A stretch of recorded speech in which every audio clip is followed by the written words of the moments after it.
नमस्कार, मैं हूं अमृता निमेश जैन और आप देख रहे हैं आदि टीवी। बुलेटिन की शुरुआत करेंगे इस वक्त की बड़ी खबर के साथ, जो कि छत्तीसगढ़ की राजधानी रायपुर से मिल रही है। पीएम मोदी छत्तीसगढ़ के दौरे पर रहेंगे। 14 सितंबर को रायगढ़ आएंगे पीएम नरेंद्र मोदी। 1 लाख लोगों की भीड़ जुटाने का टारगेट भाजपा कार्यकर्ताओं को दिया गया है।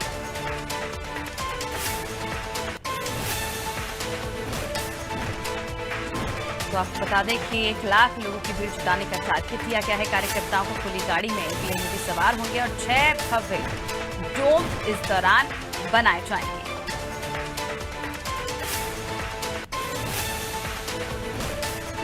तो पीएम नरेंद्र मोदी 14 सितंबर को रायगढ़ आ रहे हैं। कोड़ातरई में उनकी सभा होगी। इसमें 1 लाख लोगों को जोड़ने का लक्ष्य रखा गया है। इसे लेकर बड़ी तैयारियां शुरू हो चुकी हैं। पीएम नरेंद्र मोदी जिंदल एयरपोर्ट पर उतरेंगे। यहां से वे कोड़ातराई सभा स्थल पहुंचेंगे। इस आम सभा में 15 विधानसभा के लोगों को बुलाया जा रहा है। रायगढ़ के जिला भाजपा ने तैयारियों को लेकर बैठक भी ली है। प्रदेश अध्यक्ष अरुण साव, नेता प्रतिपक्ष नारायण चंदेल ने भी पिछले दिनों भाजपा कार्यालय में बैठक लेकर तैयारियों का जायजा लिया। और इसके बाद आपको बता दें कि कलेक्टर जो है वो भी तमाम तैयारियों का लगातार जायजा ले रहे हैं। और इसके जानकारी के मुताबिक कोड़ातराई में 6 विशाल डोम बनाए जाएंगे। 3 ग्रीन रूम का निर्माण भी किया जाएगा। 3 हेलीपैड भी बनाए जा रहे हैं। प्रधानमंत्री के आने के लिए 3 हेलीपैड बनाए जाएंगे, जिसमें पुसौर मार्ग पर ये हेलीपैड बन रहे हैं। यहाँ से मोदी खुली गाड़ी में सवार होंगे और तकरीबन 1 किलोमीटर लंबा रोड शो भी करेंगे। तो देखिए, अब भाजपा का फोकस मध्य प्रदेश के साथ साथ छत्तीसगढ़ में भी देखने को मिल रहा है, क्योंकि लगातार केंद्रीय मंत्रियों का, पीएम नरेंद्र मोदी का छत्तीसगढ़ में आगमन हो रहा है। इसके साथ ही अगर आप पार्टी की बात करें तो आप पार्टी भी इस बार पीछे नहीं है, हर तरह से जोर आजमाइश कर रही है।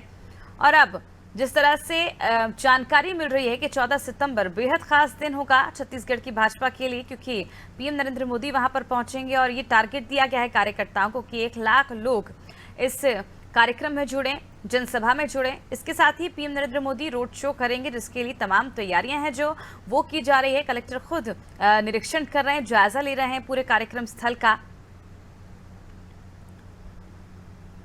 आपको बता दें कि सुरक्षा के दृष्टिकोण से भी ग्राम कोड़ातराई और मैदान के आसपास के क्षेत्र को कलेक्टर तारण प्रकाश सिन्हा ने नो फ्लाइंग जोन घोषित कर दिया है। और देखिए, तमाम तैयारियां हैं जो वो अभी से की जा रही हैं। हालांकि 5 दिन का समय बाकी है और अब देखने वाली बात होगी ये जो टारगेट दिया गया है कार्यकर्ताओं को, ये कितना सफल हो पाता है। चलिए, ज्यादा जानकारी के लिए रुक कर लेते हैं रायपुर से संवाददाता सुधीर वर्मा की ओर। सुधीर, प्रधानमंत्री नरेंद्र मोदी 14 सितंबर को छत्तीसगढ़ के दौरे पर रहेंगे। ऐसे में क्या कुछ व्यवस्थाएं देखने को मिल रही है, क्या कुछ तैयारी और क्या कुछ हलचल देखने को मिल रही है भाजपा में? जी बिल्कुल, जिस तरीके से विधानसभा चुनाव का समय जैसे जैसे नजदीक आते जा रहा है, उसके मद्देनजर रखते हुए केंद्रीय मंत्रियों का जो दौरा है वो तेज हो चुका है। हमने देखा कि पिछले ही सप्ताह अमित शाह जी का दौरा राजधानी रायपुर में रहा और उनके द्वारा जो आरोप पत्र कांग्रेस पर लगाया गया, तो कहीं ना कहीं एक राजनीति में एक हलचल करने का कार्य अमित शाह द्वारा किया गया कहीं ना कहीं। और अब जो प्रधानमंत्री नरेंद्र मोदी जी का जो दौरा है वो रायगढ़ जिले में होने वाला है 14 सितंबर को। और जो बीजेपी द्वारा जो आक्रामकता वो कहीं ना कहीं बढ़ गई है आने वाले विधानसभा चुनाव के मद्देनजर रखते हुए। और जो इससे पहले जब वो रायपुर में आए थे तो कहीं ना कहीं उनके द्वारा कई जो वर्तमान कांग्रेस सरकार है, कहीं ना कहीं उनके घोषणा पत्र समिति जो घोषणा पत्र थे, उनके द्वारा जो वादे कहीं ना कहीं जो पूरे नहीं किए गए थे, उनमें से एक वादा जो शराबबंदी का था उन्होंने उस भाषण के दौरान भी उठाया कहीं ना कहीं। और जो भी वो मुद्दे जो उन्होंने पूरे नहीं किए थे, उन सभी मुद्दों को पीएम नरेंद्र मोदी द्वारा उठाया गया था। और इस बार का जो उनका दौरा है तो कहीं ना कहीं रायगढ़ जो केंद्र होने वाला है उसके मद्देनजर रखते हुए जो सुरक्षा के इंतजाम है वो कहीं ना कहीं तब पर किए जा चुके हैं। और उसके लिए बीजेपी द्वारा पहले से ही बैठकें कर जो भी सुरक्षा के इंतजाम पुख्ता करने थे वो किए जा चुके हैं। और जो कलेक्टेड है उसको कहीं ना कहीं अरुण साव द्वारा पहले से ही ज्ञापन सौंप दिया गया था, क्योंकि हमने देखा था कि पिछली बार जिस तरीके से जो सुरक्षा को लेकर के जो चूक हुई थी पिछली बार, उसको कहीं ना कहीं दूर करने का कार्य इस बार बीजेपी द्वारा पहले से कर लिया गया है। और आने वाले विधानसभा चुनाव में पीएम मोदी का जो दौरा है कहीं ना कहीं प्रभाव डालने का काम करेगा, क्योंकि यह प्रदेश में इस विधानसभा चुनाव के समय ये उनका दूसरा दौरा है। बिल्कुल, ये दूसरा दौरा है विधानसभा चुनाव के दौरान। सुधीर, ये भी जानना चाहेंगे क्योंकि लगातार हम देखते हैं कि जब भी प्रधानमंत्री का दौरा होता है या किसी भी पार्टी केंद्रीय नेता का दौरा होता है तो जो सियासत है वो छत्तीसगढ़ में देखने को मिलती है। प्रधानमंत्री के दौरे को लेकर अभी सुनिश्चित किया जा चुका है कि पीएम मोदी 14 सितंबर को आएंगे छत्तीसगढ़ में, जनसभा को संबोधित करेंगे, रोड शो भी होगा। तो ऐसे में बीजेपी की तरफ से क्या कुछ प्रतिक्रियाएं हैं और कांग्रेस का क्या कुछ कहना है? जी बिल्कुल, प्रतिक्रिया प्रतिक्रिया का जो अवसर है, जो कांग्रेस को जो दिया गया है, जो पिछली बार हमने देखा कि मल्लिकार्जुन खड़गे जिस तरीके से उनका दौरा लगातार प्रदेश में जारी है, उनके द्वारा कहीं ना कहीं जो आम जनसभाएं हैं उन्हें संबोधित किया जा रहा है और जो कार्यक्रम है उनमें भी हिस्सा लिया जा रहा है। जनता से ज्यादा आपसी संबंध बनाने का कार्य उनके द्वारा किया जा रहा है ताकि आने वाले विधानसभा चुनाव में कहीं ना कहीं उसका फायदा विधानसभा चुनाव में कांग्रेस को होता दिखा देता है। उसी के क्रम में आज पीएम नरेंद्र मोदी 14 सितंबर को पीएम नरेंद्र मोदी द्वारा रायगढ़ का दौरा किया जाएगा और उसके माध्यम से कहीं ना कहीं आने वाले विधानसभा चुनाव में जनता को अपनी ओर आकर्षित करने का कार्य बीजेपी द्वारा किया जाएगा, क्योंकि लंबे समय से प्रदेश में कहीं ना कहीं बीजेपी की सरकार रही है और उनके द्वारा कार्य लगातार किए गए हैं। अगर बात करें विकास कार्यों की तो एक लंबे समय से बीजेपी द्वारा विकास कार्य किए गए हैं। अगर बात करें कांग्रेस की तो अमूमन केवल 5 साल का जो कार्यकाल है, कहीं ना कहीं उसके द्वारा जो उनके घोषणा पत्र थे उनमें उनके द्वारा कई ऐसे मुद्दे थे जो उनके द्वारा पूरे नहीं किए गए थे, जिसके नाराज बीजेपी द्वारा उनके कहीं ना कहीं कई मुद्दों पर कई कार्यक्रमों के द्वारा उन्हें उठाया गया है और उनका प्रत्युत्तर किया गया है। बिल्कुल सुधीर, हमने देखा है किस तरह से यहाँ पर राजनीति जो है वो गरमाई हुई है क्योंकि विधानसभा चुनाव है और ऐसे में जनता का मूड क्या है वो तो आने वाले नतीजे जो हैं वो ही स्पष्ट कर पाएंगे। लेकिन सवाल ये भी उठता है 1 लाख लोगों को जुटाने की जो टारगेट दिया गया है कार्यकर्ताओं को, क्या ये संभव हो पाएगा? क्या कुछ कहना है बीजेपी की ओर से इस पूरे टारगेट को लेकर? जी बिल्कुल, जिस तरीके से 1 लाख लोगों का जो टारगेट बीजेपी को दिया गया है तो कहीं ना कहीं ये पूरा करना कहीं ना कहीं बीजेपी के लिए भी एक बीजेपी के लिए कहीं ना कहीं एक बड़ी चुनौती होगी, बड़ी चुनौती हो सकती है, क्योंकि जिस तरीके से हमने देखा कि जो रायपुर में उनका दौरा था तो कहीं ना कहीं 2 लाख से अधिक लोगों का उनको टारगेट दिया गया था, परंतु जब वास्तविकता में देखा गया तो तकरीबन 1,50,000 लोग ही वास्तव में वहां पहुंचे थे। और इस बार जो उन्हें टारगेट दिया गया है बीजेपी द्वारा आला कमान द्वारा, तो कहीं ना कहीं आने वाले विधानसभा चुनाव को देखते हुए भी कहीं ना कहीं भीड़ जुटाने का कार्य बीजेपी को बढ़ा कर दिया गया है। बिल्कुल सुधीर, जिस तरह से आपने कहा था कि पिछली बार जो चूक हुई थी सुरक्षा व्यवस्था को लेकर, अब इस बार वो चूक नहीं होगी, इसे सुनिश्चित किया जाएगा। और जैसे अगर हम बात करें परिवर्तन यात्रा का जो ऐलान किया गया था बीजेपी की ओर से और इसे लेकर आरोप लगाए जा रहे थे सुरक्षा व्यवस्था को लेकर, और कांग्रेस की ओर से अगर बात करें सीएम बघेल की खास तौर पर, तो उन्होंने ये साफ कर दिया कि परिवर्तन यात्रा को लेकर जो राज्य सरकार है वो पूरी तरह से सुरक्षा देगी। अब रही बात पीएम मोदी के दौरे को लेकर, तो सुरक्षा के लिहाज से कांग्रेस का क्या कुछ कहना है?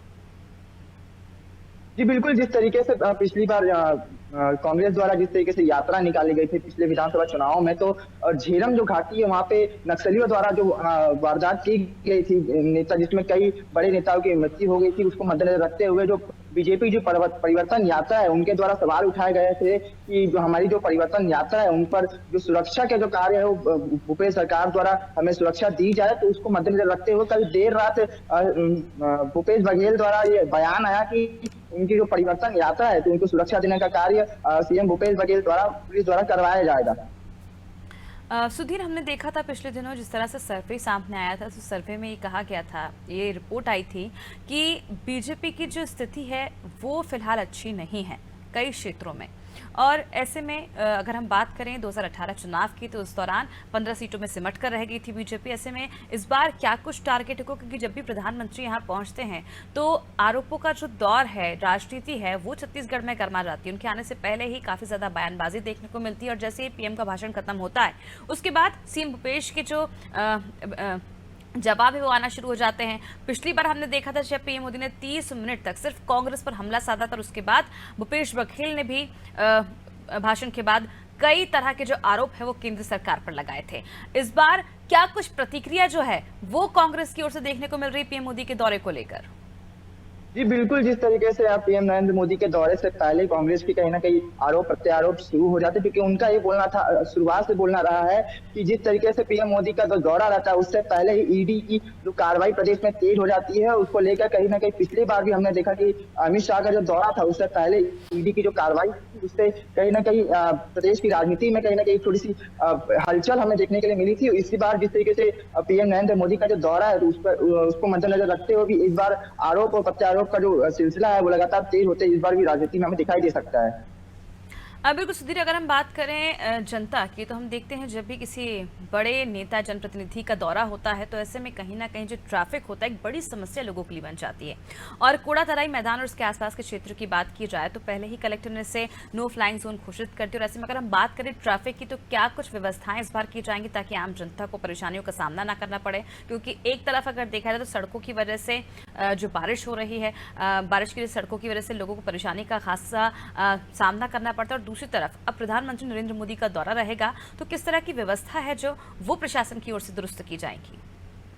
जी बिल्कुल, जिस तरीके से बीते दिनों राष्ट्रपति जी का दौरा राजधानी रायपुर में रहा था, उसको मद्देनजर रखते हुए जो सुरक्षा के जो इंतजाम थे, जो उनका रूट था, उसके जो सूचना थी वो पहले ही पुलिस कर्मियों को और जो ट्रैफिक पुलिस के जो आला अधिकारी थे उन्हें दे दी गई थी। और जो रूट डाइवर्शन का जो काम था वो पहले से ही किया जा चुका था, जिसके मद्देनजर रखते हुए जो रूट के संबंधी जो परेशानियां थी वो कहीं ना कहीं इस बार हमें कम देखने के लिए मिली। तो इसी बार अरुण साह द्वारा इसको भी लेकर के कहीं ना कहीं कलेक्टर को पहले से बात की जा चुकी है, और आने वाले उनके दौरे को लेकर के जो रूट डाइवर्जन का जो कार्य है वो इस बार पहले से किया जा चुका है। पहले जो उनका रूट है वो पहले ही जो पुलिस कर्मी है उन्हें बता दिया गया है, और जिस तरीके से जो सामान्य जनता है उसको परेशानी का सामना ना करना पड़े, और जो रूट डाइवर्जन का कार्य है उन्हें पहले से बता दिया गया है, ताकि जो जनता को पहले से उन्हें अवगत कर दिया जाए, और जो डाइवर्जन का रूट है उन्हें जनता को पहले से बता दिया जाए।